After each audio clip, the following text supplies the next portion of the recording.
lot of people would say, the raw vegan diet, sure, it's healthy, it's great for athletes. How about the normal, just standard person living a normal life? Would you recommend a raw vegan diet to them? Absolutely, no question. Why would you not have a raw vegan lifestyle if that's what's going to keep you in a state of optimum health? When you're in that state of optimum health, the options are endless. You can do anything you want.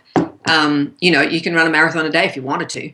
You can do anything. You don't even have, and again, you don't have to think about whether or not you're capable, not just physically, but mentally as well, to do some, to achieve some goal that you might want to set for yourself, or that's something you've always wanted to do, or whatever, because you can do it. You just set yourself to it, and you can do it if you're in a state of optimum health.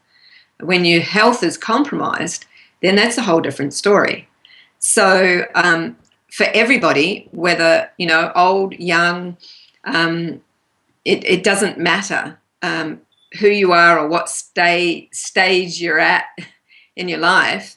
A raw vegan diet is going to be the healthiest choice you can make, and the most conscious choice you can make.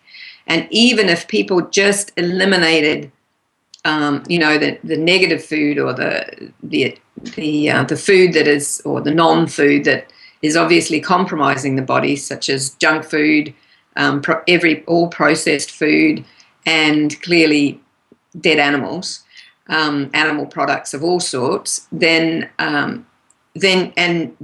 increase the amount of fruit and vegetables, so live food that's alkaline and really high in nutrients.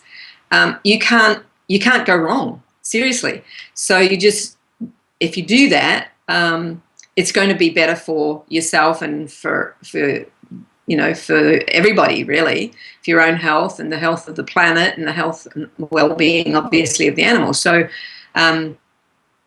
totally would recommend it for everybody, and anybody that has a health issue as well. It can completely reverse and rejuvenate. It just takes time. You have to be patient, and you have to, really be committed to your own well-being. That's the first thing, is to make sure that, you're committed to taking care of yourself. We're all capable of it, and our bodies, that's what our bodies do, and everybody.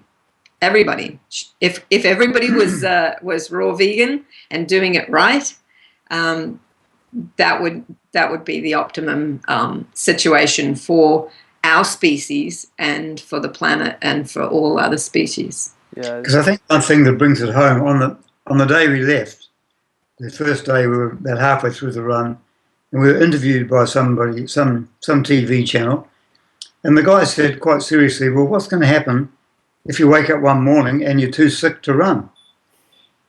And I was just to me, that didn't make any sense at all. So I said to him, "Look, that's not going to happen. We're always going to be ready to run." And I think he gave me a look like I was being a bit smart, or a bit sort of, smart. Facetious. Yeah. But I knew that wouldn't be the reason that we wouldn't be able to run. We did have a couple of days, both of us had a couple of falls, tripped over things in the dark, and Jeanette a couple of times fell really, really heavily. And I did think then that might be the end of the run, because I didn't think she'd be able to carry on. But she sort of got off and said, just leave me to sit here on the side of the road for a few minutes while I get my breath back and see what's wrong, and I think I'll be okay. And she walked for a while, and then she ran slowly, and then moved into a bit of a slow run. But by the end of the day, she was just back on track. So we actually healed, even though we've been injured through falling down and making contact pretty heavily with the ground. We actually healed as we went along. And the next morning she woke up and her ribs were really sore. She had lots of skin and stuff off her elbows and knees. But during the course of the next month, everything healed up, even despite what we were doing. We had a lot of people saying, just take a rest, take a couple of days off, so that you can heal. But I knew that I was going to heal while I was running anyway. I just needed to take it a little more easy to give the body the chance to do that. And so in a lot of ways, even that is even more perhaps amazing to a lot of people. Yeah. The fact that you can not just run a marathon a day on fruit and veg, but you can heal at the same time. Yeah, I actually had cracked ribs, and Man. I've only really just got my arm back into being able to lift weights and things. So, yeah. It's amazing. Yeah. How fast you can heal with just fruits and vegetables, right? Mm. Oh, Yeah. yeah, Yeah. yeah.